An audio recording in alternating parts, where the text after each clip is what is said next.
مصطفى منبع للصفا سيد الأنبياء. انسان اور آدمی ہے کیا، ان میں فرق کیا ہے؟ سب سے پہلے ہم یہ دیکھتے ہیں.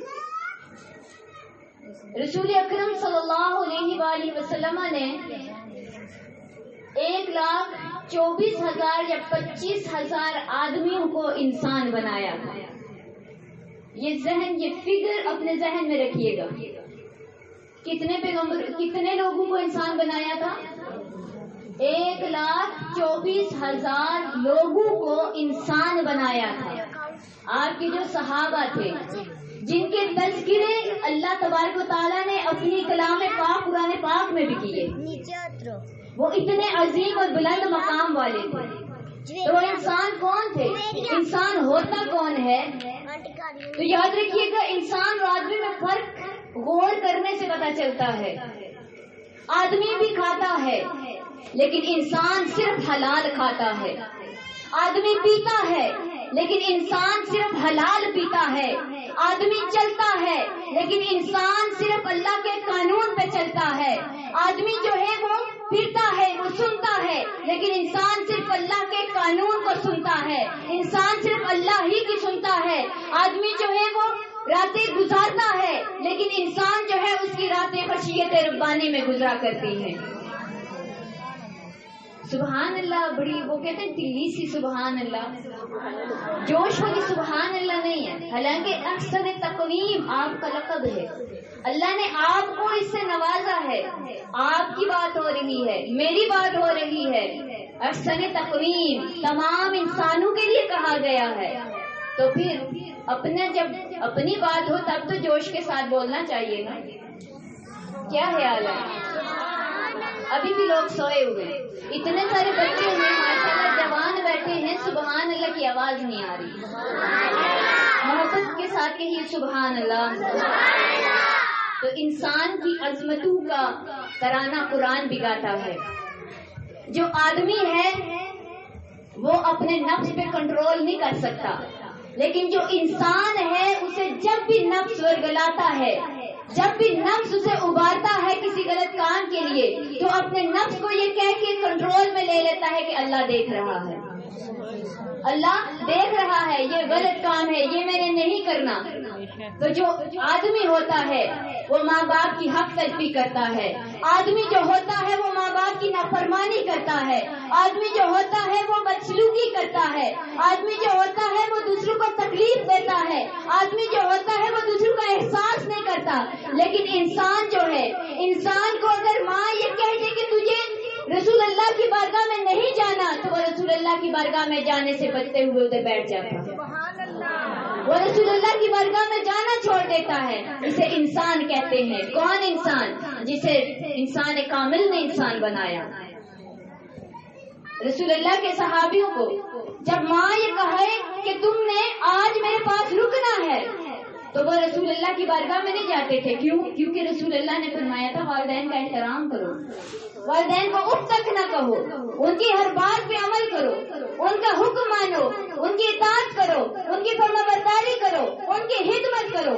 لیکن جو آدمی ہوتا ہے وہ نافرما برداری کرتا ہے، وہ نہ ہی ان کی ہمدردی رکھتا ہے اور نہ ہی ان کا احساس کرتا ہے. آدمی جو ہوتا ہے یہ ہمیشہ نفرتوں کی بات کرتا ہے، لیکن انسان جو ہے ہمیشہ محبتوں کی بات کرتا ہے.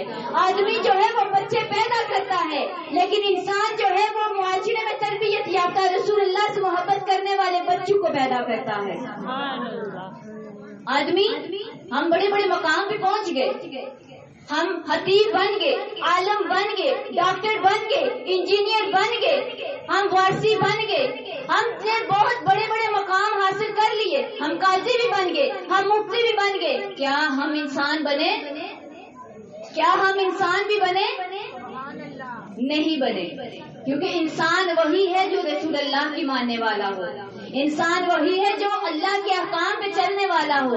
تو درد دل کے واسطے پیدا کیا انسان کو، درد دل کے واسطے پیدا کیا انسان کو، ورنہ عبادت کے لیے کچھ کم نہ تھے. کرو بیان، غور کیجیے اس پہ کہ انسان کو کس لیے پیدا کیا تھا. ایک دوسرے کا احساس کرے، ایک دوسرے سے محبت کرے. اللہ کی عبادت کے لیے تو اس کے فرشتے ہی بہت زیادہ تھے. اس نے جو کائنات بنائی، کائنات کی ہر ایک چیز اس کی عبادت کرتی ہے، اس کی حمد و ثنا میں لگی رہتی ہے. تو ہم لوگ احسن تقویم کا وہ کہتے تاج سجائے بیٹھے ہیں. احسن تقویم، تو کیا ہم واقعی انسان ہیں؟ ہم نے سارے عہدے حاصل کر لیے، بڑے بڑے مقام پہ پہنچ گئے، بڑے بڑے عہدوں پہ چلے گئے، بڑی بڑی ڈگریاں حاصل کر لی، تو کیا ہم نے وہ سب کچھ حاصل کر کے انسانیت بھی حاصل کی؟ کیا ہم انسان ہیں؟ تو چلتے ہیں پھر ذرا آدمیوں کی دنیا سے نکل کر انسانوں کی دنیا کی طرف. آدمی کو اگر کوئی کہہ دے کہ تو مکار ہے، تو عیار ہے، تو ریاکار ہے، تو دکھاوا کرنے والا ہے، تو ذرا غور کریں، ہماری جو عزت نفس ہے وہ مجروح نہیں ہو جاتی؟ ہم کہتے ہیں ہم تو اسے کچا ہی چبا جائیں گے جسے ہمارے لیے یہ الفاظ کہے. وہ ایسا کیسے کہہ سکتا ہے کہ میں مکار ہوں، میں تو اتنی عبادت گزار ہوں، میں تو اتنی اللہ کی پیاری بندی ہوں، میں تو اس کا خوف رکھنے والی ہوں. اگر کوئی یہ کہہ دے تو تو بڑی مکار ہے، تو کیا ہم برداشت کرتے ہیں؟ اپنے لیے تو یہ برداشت نہیں کرتے اور دوسروں کو کہنے سے بھی نہیں رکتے. ایسے ہی ہے نا، کیونکہ ہم خود کو 70 پانیوں میں دھویا ہوا محسوس کرتے ہیں. ایسا ہمیں لگتا ہے کہ ہم سب سے زیادہ پاک باز ہیں، لیکن حقیقت اس کے برعکس ہے. ذرا نکلتے ہیں ہم آدمیوں کی کائنات سے، ذرا انسانوں کی طرف چلتے ہیں کہ انسان کون ہے. حضرت حسن بصری کا نام سنا ہوگا آپ نے، حسن بصری کا نام سنا آپ نے یقیناً، جو ڈائریکٹ حضرت علی رضی اللہ تعالی عنہ سے مرید تھے. آپ نے ان کے ہاتھ میں بیعت کی تھی. حضرت حسن بصری اتنی عظیم شخصیت ہے کہ امام ابو اعظم حنیفہ ان کے مریدوں میں شامل ہیں. اتنی بڑی ہستی. امام اعظم ابو حنیفہ کون ہے جنہیں ایک ہی رات میں 70 مرتبہ آقا علیہ الصلوۃ والسلام کا دیدار نصیب ہوا؟ امام اعظم ابو حنیفہ وہ ہیں جنہیں اپنی زندگی میں 100 مرتبہ اللہ کا دیدار حاصل ہوا. یہ امام اعظم ابو حنیفہ کس کے مرید ہیں؟ حسن بصری کے. حسن بصری بہت اللہ تبارک و تعالیٰ کے نیک برگزیدہ بندے تھے، اور جہاں کسی کو مقام، کوئی عہدہ، کوئی مرتبہ مل جاتا ہے تو دشمن بھی کھڑے ہو جاتے ہیں. ایسے ہی ہے نا؟ تو اسی طرح سے آپ کے بھی دشمن کھڑے ہو گئے. انہوں نے کہا کہ حسن بصری کا بڑا مقام ہے، لوگ بڑی عزت کرتے ہیں، کیوں نہ ان کی عزت کو ہاتھ میں ملایا جائے. ان لوگوں نے جو آپ کے دشمن تھے انہوں نے پلاننگ کی کہ ہم فلاں لڑکی کو یہ کہیں گے کہ وہ جب حسن بصری بازار میں چل رہے ہوں تو انہیں دور سے کہنا اور یکار اور مکار. تو ہم اس لڑکی سے یہ کہہ کے اگر لڑکی مان جاتی ہے تو ہم ایسا کریں گے، ہم اس لڑکی کی سائڈ پہ رہیں گے، اس لڑکی کا ساتھ دیں گے. جب اس لڑکی کو بلایا گیا کہ تو نے یہ کہنا ہے جب حسن بصری بازار میں نکلیں چل رہے ہوں تو نے دور سے کھڑے ہو کے آواز دینی ہے تاکہ سارے سن لیں. کہنا کیا ہے؟ او ریاکار او مکار. تو اس عورت نے کہا ٹھیک ہے میں یہ تو کر لوں گی، اگر حسن بصری نے لاٹھی مجھ پہ برسا دی تو میں کیا کروں گی؟ انہوں نے کہا یہی تو ہم چاہتے ہیں کہ وہ تجھ پہ لاٹھی اٹھائے. جیسے ہی وہ تجھ پہ اپنا ڈنڈا اٹھائے گا تو ہم کہیں گے کیا تو کمزور پہ ڈنڈا چلاتا ہے؟ کیا تو اتنا ہی پرہیزگار ہے کہ تجھے ایک عورت کی عزت کرنا نہیں آتی؟ اور وہ کون تھے؟ وہ تو آدمی تھے، اور بات کس کے لیے کر رہے تھے؟ انسان کی بات کر رہے تھے. توجہ دیجیے گا، ہمیشہ میں کہتی ہوتی ہوں کہ دل کے کانوں سے سنیے گا. یہ کان بند کر دیں، دل کے کان کھول لیں، اور ساتھ ساتھ محاسبہ بھی کیجیے گا اپنا. جب حسن بصری بازار میں چل رہے تھے تو اس لڑکی نے کہا او ریاکار او مکار. 2 بار کہا، 3 بار کہا او ریاکار او مکار. سب لوگ متوجہ ہو گئے، سب دیکھنا شروع ہو گئے کہ یہ کہا کسے جا رہا ہے، کون ریاکار آ گیا، کون مکار آ گیا. ریاکار کسے کہتے ہیں؟ جو دکھاوا کرنے والا ہوتا ہے، یعنی کہ اس کی ہر کام، اس کا ہر کام، ہر حرکت دکھاوے کے لیے ہوتی ہے. تو جب یہ کہا تو حسن بصری نے پیچھے مڑ کے دیکھا تو واپس اس کے پاس چلے گئے. قربان جائیں، انسان تو ایسے ہوا کرتے ہیں. آپ نے کہا او بیٹی تیرا بہت شکریہ، او بیٹی اے میری بیٹی تیرا بہت شکریہ، تو نے لوگوں کو میرا وہ نام یاد کروا دیا جو لوگ کچھ عرصے سے بھول بیٹھے تھے۔ انہوں نے یہ نہیں کہا ہاں تیری ہمت کہ تو نے مجھے مکار کہا، تیری ہمت تو نے مجھے ریاکار کہا، تیری ہمت تو نے مجھے عیار کہا، نہیں، بلکہ انہوں نے کیا کہا، بیٹی تیرا شکریہ کہ تو نے اس کے سر پہ ہاتھ رکھا، اور ایسا کون ہے جو یہ کر سکتا ہے؟ ایسا کون ہے جو اتنا جذبہ یا اتنا ہمارے اندر اتنی استطاعت، اتنی کیپیسٹی ہے کہ ہم یہ لفظ اپنے لیے برداشت کر سکیں؟ یہ تو صرف انسان ہی کا کمال ہو سکتا ہے، اور با کمال انسان کا کمال ہی ہو سکتا ہے۔ جو کامل انسان ہے یہ وہی کہہ سکتا ہے۔ تو اب جب یہ کہا تو جو آدمی تھے ان کا تو جو پلان تھا وہ سارے کے سارا چوپٹ ہو گیا تھا۔ تو پتہ چلا جو انسان ہوا کرتے ہیں انہیں یہ دنیاوی باتیں کچھ اثر نہیں کرتی۔ جو انسان ہوا کرتے ہیں انہیں چاہے کچھ بھی کہا جائے، ان کی جو رابطہ ہوتا ہے، جو رشتہ ہوتا ہے وہ اپنے رب کے ساتھ ہوتا ہے، ان کا ہر کام اپنے رب کے لیے ہوتا ہے۔ وہ لوگوں کو دکھانے کے لیے نہیں کرتے، وہ یہ نہیں دیکھتے کہ لوگ کیا کہیں گے۔ آج ہمارا قدم اٹھتا ہے، بایاں اٹھ گیا یا دایاں اٹھ گیا، ہم کہتے ہیں وہ یہ قدم اٹھا لیا، لوگ کیا کہیں گے۔ ہم نے وہ کام کرنا ہے، لوگ کیا کہیں گے اگر ہم نے یہ کام کر لیا۔ لیکن جو انسان ہوا کرتے ہیں وہ لوگوں کی فکر نہیں کیا کرتے۔ انہیں اگر فکر ہوتی ہے تو صرف یہ فکر ہوتی ہے کہ کہیں اللہ اور اس کا حبیب ہم سے ناراض نہ ہو جائے، کہیں اللہ اور اس کا حبیب ہم سے روح نہ پھیر لے۔ اگر اللہ اور اس کے حبیب نے ہم سے روح پھیر لیا، اگر اللہ نے اپنی رحمت کا دروازہ ہم پہ بند کر دیا، ہم تباہ ہو جائیں گے۔ وہ ہر وقت ہر لمحہ اپنے اللہ اور اس کے رسول کو راضی کرنے میں گزار رہے ہوتے ہیں۔ انسان تو وہ ہوتے ہیں۔ کیا ہم انسان ہیں؟ ہمارے اندر اتنی انسانیت ہے؟ کیا خیال ہے؟ محاسبہ کر رہے ہیں ساتھ ساتھ؟ ہم برداشت کرتے ہیں اتنا؟ ہمارے اندر صبر ہے اتنا؟ قوت ہے اتنی؟ لیکن غور کریں کہ جو انسان بنے وہ بھی تو ہم ہی جیسے تھے۔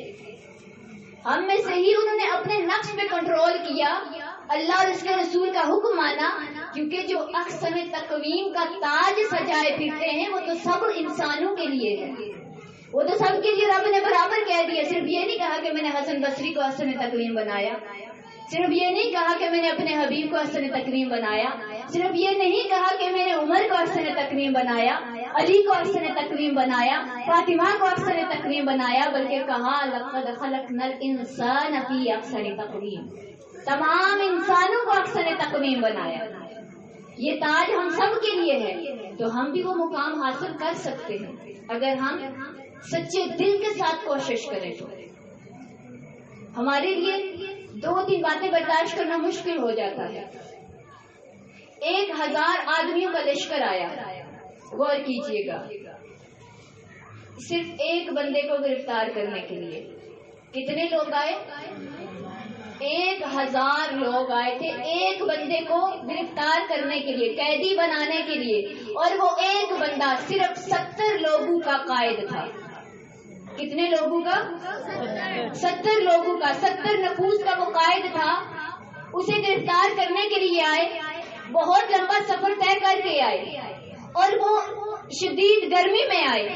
جب وہاں آئے تو کہا فلاں بندہ کہاں ہے، ہم نے اسے گرفتار کرنا ہے۔ تو انہوں نے کہا ارے گرفتاری کی باتیں بعد میں کرنا، پہلے تم یہ بتاؤ کہ تمہارے جانور ہانپ کیوں رہے ہیں۔ اس نے کہا اس لیے ہانپ رہے ہیں، راستے میں پانی نہیں ملا، ہمارے جانور پیاسے ہیں۔ کہا ارے گرفتاری کی باتیں بعد میں کرنا، پہلے جانوروں کو پانی پلا دو۔ جسے گرفتار کرنے کے لیے آئے وہی کہہ رہا ہے اپنے جانوروں کو پہلے پانی پلاؤ، گرفتاری بعد میں کرنا۔ انسان تو یہ ہے۔ تو ہم کسی دوسرے کے گھر کوئی جا رہے گرفتار کرنے کے لیے، ڈنڈے ہم اٹھا لیتے ہیں، ایسا ہی ہوتا ہے نا۔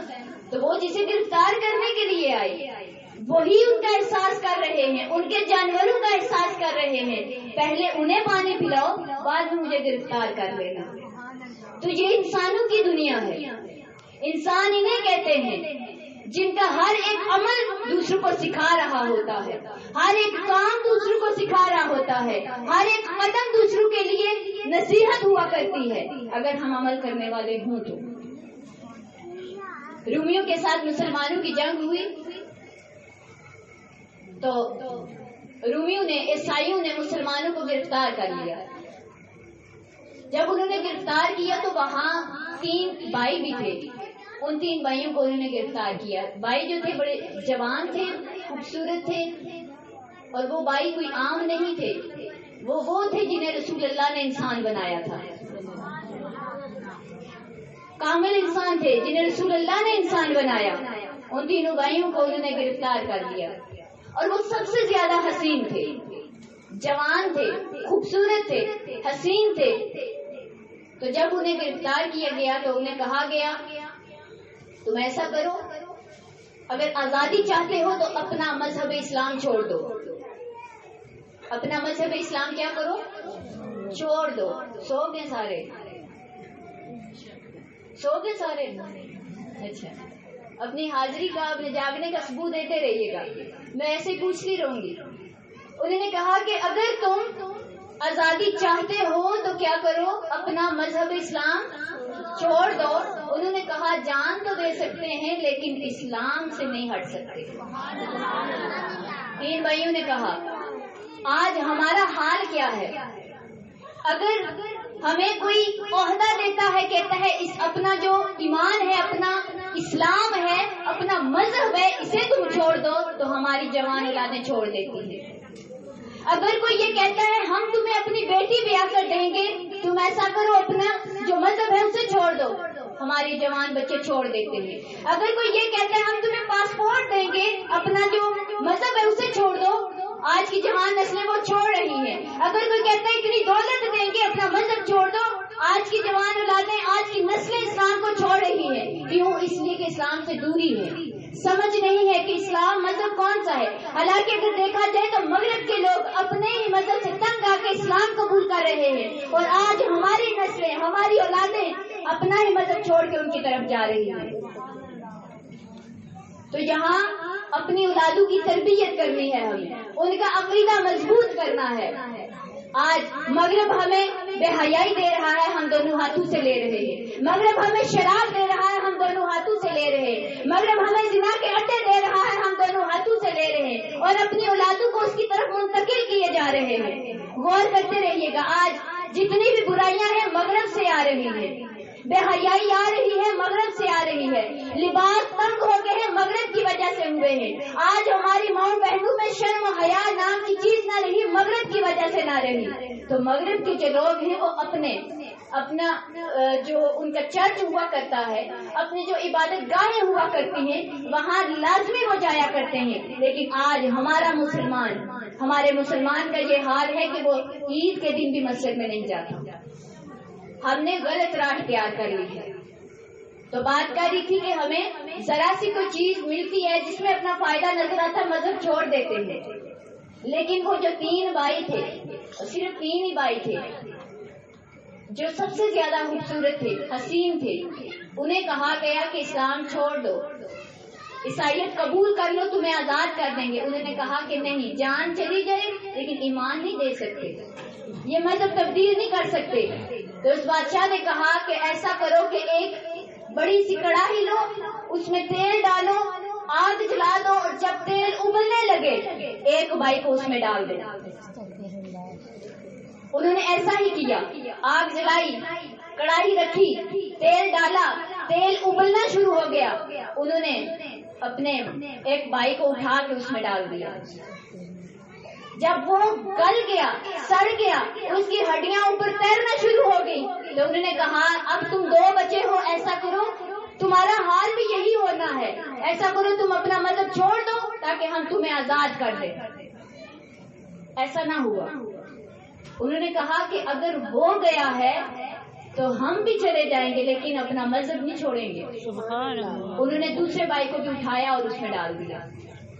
اب دونوں بھائیوں کی ہڈیاں تیر رہی ہیں، وہ جل کے ختم ہو گئے ہیں، گل گئے ہیں، ہڈیاں ان کی الگ ہو چکی ہیں.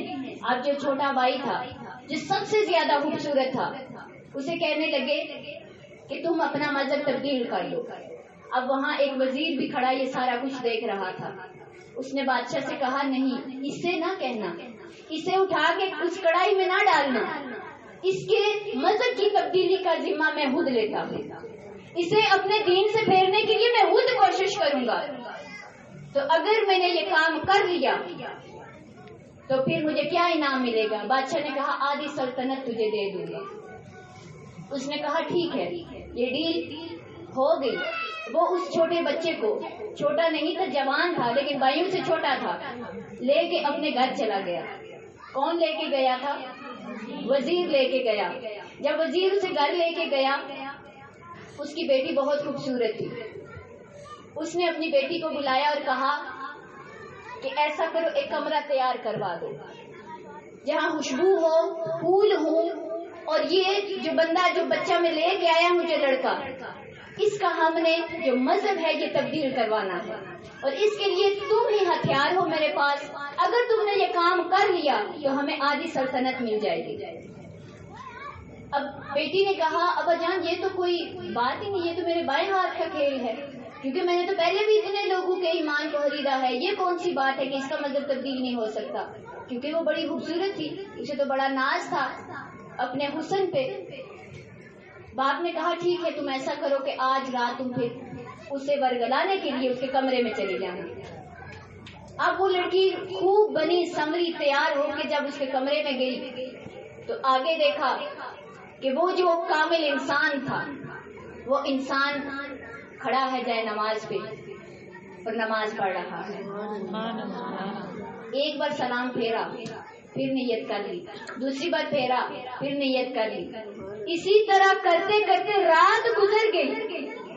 لڑکی بیٹھی انتظار کر رہی ہے کہ کب یہ میری طرف دیکھے گا، لیکن ایسا کوئی لمحہ آیا ہی نہ کہ وہ آرام سے بیٹھا ہو۔ وہ مسلسل اللہ تبارک و تعالیٰ کی عبادت میں لگا رہا۔ صبح ہو گئی، لڑکی انتظار میں اٹھ کے باہر آئی، باپ سے کہا ابا جان شاید اس کی کوئی عبادت کی رات تھی، اس لیے وہ آج ساری رات عبادت کرتا رہا، تو میں چلے آج کوشش کروں گی۔ دوسری رات آئی تو پھر سے یہی والا معاملہ ہوا۔ جب لڑکی گئی تو وہ لڑکا جو جوان، جو انسان تھا، جو اپنے ایمان پہ ڈٹا ہوا تھا، جس کا عقیدہ مضبوط تھا، جسے رسول اللہ نے انسان بنایا تھا، وہ پھر نماز میں مشغول ہے، اللہ کی عبادت میں لگا ہوا ہے۔ کبھی وہ تلاوت قرآن کر رہا ہے، کبھی وہ سجدے کیے جا رہا ہے۔ آج دوسری رات بھی گزر گئی، لڑکی کو موقع نہ ملا۔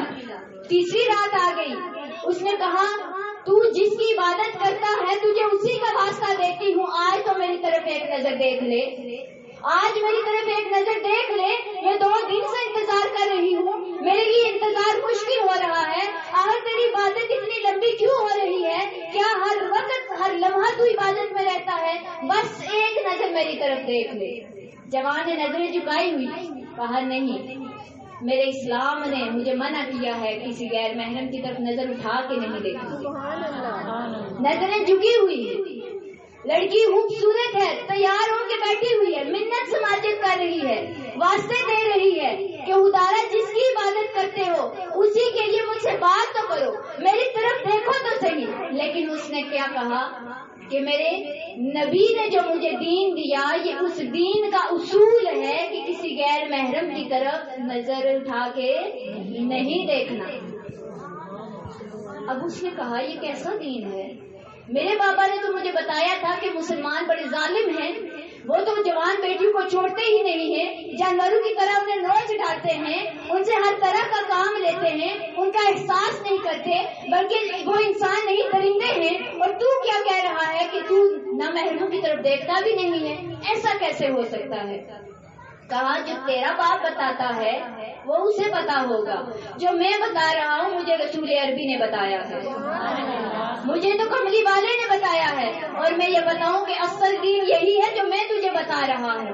ہمارا جو دین ہے، دین اسلام ہے، جو ہمارا مذہب ہے، ہمیں یہ سکھاتا ہے کہ عورتوں کی عزت کرو، ان کے ان پورے حقوق ادا کرو، ان کا خیال رکھو، ان کا احساس کرو۔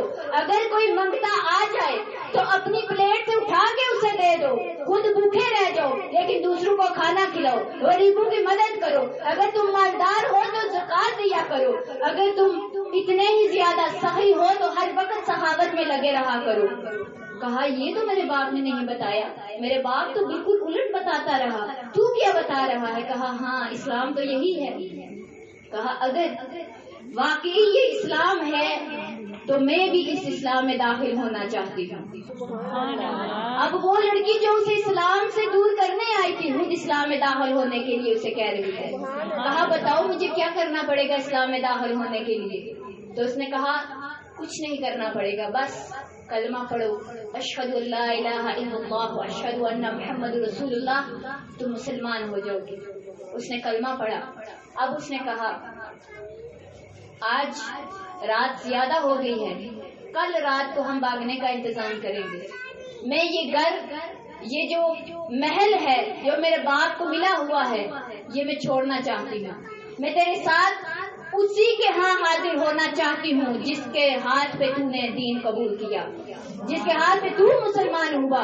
تو نے محمد عربی کا نام لیا, میں بھی ان کی بارگاہ میں حاضر ہونا چاہتی ہوں. ان کو دیکھنا چاہتی ہوں کہ وہ خود کیسے ہیں جنہوں نے تجھ جیسے انسان کو اتنا کامل انسان بنا دیا. انہوں نے کہا وہ تو پردہ فرما گئے. کہا اگر حضور علیہ السلام پردہ فرما گئے ہیں تو ان کا مزاج تو ہے, میں وہاں حاضری دوں گی, میں وہاں جاؤں گی, لیکن میں یہاں نہیں رہوں گی. میں آدمیوں کی بستی میں نہیں رہوں گی, اب میں انسانوں کی بستی میں جاؤں گی. دوسری رات آئی, اس نے انتظام کیا گھوڑے اپنے لیے بھی اور اس کے لیے بھی گھوڑے کا انتظام کیا. جو سفر کا باقی جو معاملات تھے وہ سارے کے سارے طے کیے, کچھ لوگوں کو اپنے ساتھ ملایا تاکہ نکلنے میں ہماری مدد کریں. ان لوگوں نے ان کی مدد کی اور وہ وہاں سے فرار ہو گئے. جب فرار ہوئے جنگل میں جا رہے ہیں, پیچھے سے گرد اڑتی ہوئی نظر آ رہی ہے. وہ لڑکی پریشان ہوگی کہ مجھے لگتا ہے کہ میرے بابا کے آدمیوں کو خبر ہو گئی ہے اور بابا نے آدمیوں کو میرے پیچھے بھیج دیا ہے, یہ تو مجھے پکڑ لیں گے, اب ہم زندہ نہیں رہیں گے. کہا پریشانی والی بات ہی نہیں, اگر ہم یہاں سے ان سے جنگ کرتے ہوئے جیت جاتے ہیں تو ہم غازی ہیں, اگر ہم مر جاتے ہیں تو ہم شہید ہیں. دونوں طرح سے ہماری جیت ہی جیت ہے, دونوں طرح سے ہماری جیت ہے, پریشان نہیں ہونا. جب وہ رکے, گرد اڑتی ہوئی قریب آئی تو پتا چلا اس پہ 2 سوار آ رہے ہیں. جب وہ قریب آئے تو اس لڑکے نے پیچھے مڑ کے دیکھا تو ٹھٹک کے رہ گیا. وہ جو 2 سوار تھے وہ دونوں بھائی تھے جن کو تیل میں تل دیا گیا تھا. وہ دونوں بھائی وہاں آ گئے. اس نے کہا آپ کو تو میرے بابا نے تیل میں ڈال کے, بادشاہ نے تیل میں ڈال کے تو مار ڈالا تھا, آپ یہاں کیا لینے آئے؟ اس لڑکے نے کہا یہ تو میرے بھائی ہیں جنہیں تیرے بادشاہ نے جلا ڈالا تھا, تیل میں تل دیا تھا. تو یہ کیسے؟ تو انہوں نے کہا کیا تم نے سنا نہیں, قرآن میں اللہ نے کہا شہید کبھی مرتا نہیں ہے, شہید مردہ نہیں ہوتے, شہید تو ہمیشہ زندہ رہتے ہیں. تو کہا کہ آپ یہاں کیوں آئے ہیں؟ کہا ذرا پیچھے دیکھو. یا پیچھے دیکھا تو بہت لمبا ایک لائن سی لگی ہوئی تھی, بہت سارے لوگ تھے, بہت سارے سوار تھے. جب انہوں نے دیکھا کہا یہ اتنے لوگ کیسے؟ انہوں نے کہا کہ جس نبی کا کلمہ پڑھ کے آ رہے ہو ان کا حکم ہے کہ تم دونوں نہ محرم ہو, نہ محرم کے لیے سفر کرنا جائز نہیں ہے, تم دونوں کا نکاح کر کے تمہیں حلال رشتے میں باندھ کے سفر کے لیے روانہ کیا جائے. تو جنگل میں ان کا نکاح ہوا اور اب وہ حرام رشتے سے نہیں نکل رہے تھے بلکہ دونوں میاں بیوی کے حلال رشتے میں بندھ چکے تھے. تو نکاح کے بعد وہ دونوں حضور علیہ السلام کی بارگاہ میں تشریف لے گئے. جب وہاں گئے تو آگے حضرت عمر فاروق رضی اللہ تعالی عنہ ان کے استقبال کے لیے آگے کھڑے ہیں, آپ کے ساتھ اتنے سارے لوگ بھی کھڑے ہیں. وہ پھر پریشان ہو گئے. کہا امیر المومنین آپ کو کیسے خبر کہ میں آ رہا ہوں؟ کہا کہ جس محمد عربی کے دین میں کسی نئے کو شامل کر کے آ رہے ہو انہوں نے ہی خبر دی ہے کہ میرا امتی آ رہا ہے, انسان کامل آ رہا ہے, ایمان بچا کے آ رہا ہے, بلکہ دوسرے کو بھی اسلام میں داخل کر کے آ رہا ہے. تو یہ ہے انسانوں کی بستی. تو ہم انسانوں کی بستی میں رہتے ہیں یا آدمیوں کی بستی میں رہتے ہیں؟ تو ہمیں ضروری ہے ہمارے لیے کہ ہم توبہ کا در کھلا ہے ہمارے لیے تو اس میں حاضر ہو جائیں. ہم تو خوش نصیب ہیں کہ ہمیں توبہ کرنے کے لیے کسی چرچ میں نہیں جانا پڑتا، ہمیں توبہ کرنے کے لیے کسی پنڈت کے پاس جا کے اپنا سب کچھ بے نقاب نہیں کرنا پڑتا کہ میں نے فلاں فلاں گناہ کیا ہے اب مجھے معافی چاہیے۔ ہمیں کسی ایسے کے پاس نہیں جانا پڑتا جہاں ہماری عزت نفس مجروح ہو، کیونکہ ہمارا اللہ جو ہے نہ ہی وہ کسی غار میں ہے، نہ ہی وہ کسی پنڈت کے دل میں ہے، نہ ہی وہ کسی مکان میں قید ہے، نہ ہی وہ کسی چرچ میں قید ہے، بلکہ اللہ کی ذات تو ہر وقت ہمارے قریب ہے۔ اللہ کی ذات کہتی ہے میں تمہاری شاید رب سے بھی زیادہ قریب ہوں۔ تو ہمیں اپنے رب کو پہچاننے کی ضرورت ہے۔ ہمیں رات کے اندھیرے میں جب کوئی بھی نہ دیکھ رہا ہو اپنے رب کے ہاں آنسو کے ساتھ حاضری دے کے اپنی مغفرت کو طلب کرنا ہوگا، تبھی ہم انسانوں کی بستی میں جائیں گے۔ یہ تو ہماری خوش قسمتی ہے، ہم کتنے گناہ کر لیں اللہ کی ذات نے تو پردہ رکھا ہوا ہے اور ہم اس سے معافی مانگ سکتے ہیں، اور وہ معافی صرف اللہ اور اس کے بندے کے درمیان ہوا کرتی ہے، کسی تیسرے کو اس کی خبر نہیں ہوتی۔ لیکن باقی مذہب کو دیکھیں، یہودیوں اور عیسائیوں کو دیکھیں، جب تک وہ اس کا اظہار نہیں کر دیتے، جب تک سب کو بتا نہیں دیتے کہ میں نے فلاں گناہ کیا ہے اب میں اس سے بچنا چاہتا ہوں، میں اسے چھوڑنا چاہتا ہوں، تب تک انہیں معافی نہیں ملتی۔ لیکن ہمارے لیے تو اللہ کا اتنا کرم ہے، ہم جتنے بھی گناہگار ہوں ہم ایک قدم اٹھا کے رب کی بارگاہ میں جاتے ہیں تو اللہ کی ذات ایک بارش ہماری طرف بڑھاتی ہے۔ ہم چلتے ہوئے جاتے ہیں اللہ کی ذات بھاگتے ہوئے ہماری طرف آتی ہے، وہ ذات دوڑ کے آتی ہے اور آ کے وہ یہ نہیں کہتی، وہ ذات کبھی بھی یہ نہیں کہتی کہ تو نے یہ گناہ کیا کیوں تھا، تو اب میری بارگاہ میں کیوں لوٹ کے آیا ہے، بلکہ وہ کہتی ہے میں ہی تیرا رب ہوں، میری ہی رحمت تیرے انتظار میں ہے، تو معافی مانگ، میں تجھے معاف کرنے والا ہوں۔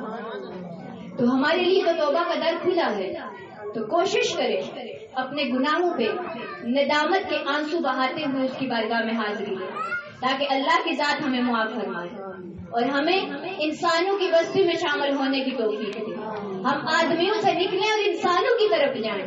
یہ پوری کائنات جو ہے اس میں انسان بھی ہیں اور آدمی بھی ہیں، بس ضرورت ہے نظر کی جو پہچان سکے۔ تو ہمیں اپنی اصلاح کرنے کی ضرورت ہے، اور یہ اصلاح کیسے ہوگی؟ جب ہم اللہ اور اس کے رسول کے احکامات پہ عمل کریں گے، جب ہم سیرت رسول پہ عمل کریں گے تبھی ہم اپنی اصلاح کر پائیں گے۔ جب ہم اپنی اصلاح کریں گے تبھی ہم بچوں کی اصلاح کر پائیں گے۔ جب ہمارے اپنے پاس کچھ نہیں ہے تو ہم بچوں کو کیا دیں گے؟ پہلے اپنی اصلاح بعد میں دوسروں کی اصلاح۔ اسی پہ اللہ تبارک و تعالیٰ سے دعا کروں گی، اسی پہ اکتفا کروں گی کہ اللہ کی ذات ہم سب کو انسان بننے کی توفیق عطا فرمائے، ہم سب کے اندر انسانیت کو پیدا فرمائے، ہم سب کو استغفار کرنے کی توفیق عطا فرمائے، ہمیں نیک عمل کرنے کی توفیق عطا فرمائے، اور ہم سب کو حق کہنے، حق سننے، حق سمجھنے، حق پہ عمل کرنے کی توفیق عطا فرمائے۔ وما علینا الا البلاغ۔